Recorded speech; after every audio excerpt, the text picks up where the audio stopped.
முந்தைய அதிமுக ஆட்சியில் நடைபெற்ற டிஎன்பிஎஸ்சி தேர்வு முறைகேடு தொடர்பாக உயர்நீதிமன்றம் உத்தரவு பிறப்பித்திருக்கிறது. முழு விவரங்களை எமது செய்தியாளர் ராம்ஜியிடம் கேட்கலாம். வணக்கம் ராம்ஜி, விவரங்கள் என்ன? தமிழ்நாடு அரசு பணியாளர்கள் தேர்வாணையம் கடந்த 2016ஆம் ஆண்டு டிஎன்பிஎஸ்சி குரூப் 1 தேர்வுக்கான தேர்வை நடத்தியது. இந்த தேர்வினை எழுதிய ராம்குமார் தேர்வில் தேர்ச்சி பெற விடைத்தாளை மாற்றி வைத்து முறைகேடு செய்ததாக அவர் கைது செய்யப்பட்டார். மேலும் அவருக்கு உதவியாக அவரிடம் பணியாற்றிய ஒருவரும் டிஎன்பிஎஸ்சி ஊழியர்கள் சிலர் மீதும் காவல்துறை இந்த தொடர்பாக வழக்கு பதிவு செய்யப்பட்டது. இது தொடர்பான வழக்கை சென்னை ஊழல் தடுப்பு சிறப்பு நீதிமன்றத்தில் விசாரணை நிலுவையில் இருந்த நிலையில இந்த வழக்கை ரத்து செய்ய கோரி அதில் ஒருவர் என்பவர் சென்னை உயர்நீதிமன்றத்தை வழக்கு ஒன்று தாக்கல் செய்தார்கள்.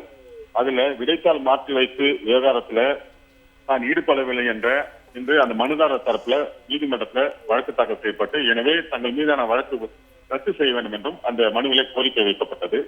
இந்த வழக்கு நீதிபதி சேஷசாயி முன்பு விசாரணைக்கு வந்தபோது அரசு சார்பாக அரசு குற்றவியல் வழக்கறிஞர் பிரதாப் ஆஜராகி கடந்த 2016 நடைபெற்ற டிஎன்பிஎஸ்சி குரூப் 1 தேர்வுல விடைத்தாள் மாற்றி வைத்து மோசடி செய்த வழக்குல இதுவரை 65 சாட்சிகள் சேர்க்கப்பட்டும் அதுல 10 பேரிடம் சாட்சி விசாரணை செய்யப்பட்டும் சென்னை ஊழல் தடுப்பு சிறப்பு நீதிமன்றம் நடத்தி முடித்துள்ளதாக நீதிமன்றத்தில் தெரிவித்தார்கள்.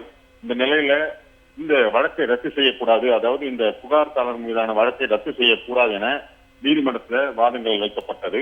அரசு தரப்பின் வாதத்தை ஏற்றுக்கொண்ட நீதிபதி, அதாவது இந்த புகார் தேர்வு தாளை மாற்றி வைத்தது தொடர்பாக புகாரை ரத்து செய்ய கோரி தாக்கல் செய்த மனுவை ரத்து செய்து உத்தரவிட்டும், அதே போல டிஎன்பிஎஸ்சி குரூப் 1 தேர்வை விடைத்தாள் மாற்றி மோசடி செய்தது தொடர்பான வழக்கை 6 மாதத்துல விசாரணை நடத்தி முடிக்க வேண்டும் என சென்னை ஊழல் தடுப்பு சிறப்பு நீதிமன்றத்திற்கு உத்தரவிட்டிருக்கார்.